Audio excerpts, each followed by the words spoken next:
почитувани медиуми, почитувани граѓани, мене ми е драго што денеска сме во обиколка на компаниите во општина Охрид. Онако што може да го видиме во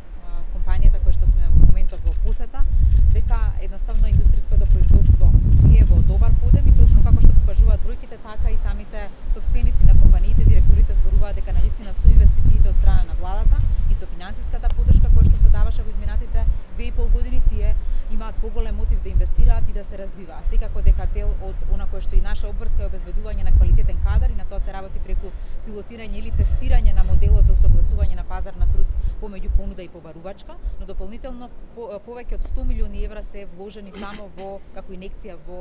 компаниите кои што ги поддржува владата преку планот за економски раст. Само 314 компании се во делот на иновации поддржани и таму се вложени само последната година 2019 повеќе од 50 милиони евра. Ово укажува дека навистина во наредниот период продолжуваме со ист интензитет затоа што економијата се базира од една страна инвестиција во компаниите и можност за тие технички технолошки се развиваат, но од друга страна инвестиција во кадрот и припрема на кадар кој што ќе може да работи во овие компании. Токму затоа последната мерка на владата е младинскиот додаток, кој што токму се дава 3000 денари на млади до 23 години кои што работат во индустрија, во производство и кои што работат во земјоделие. Со ова очекуваме да младите се заинтересираат и за средните стручни училишта, но исто така и да се заинтересираат директно да се вработат во овие компании кои што работат во производство. Благодарам.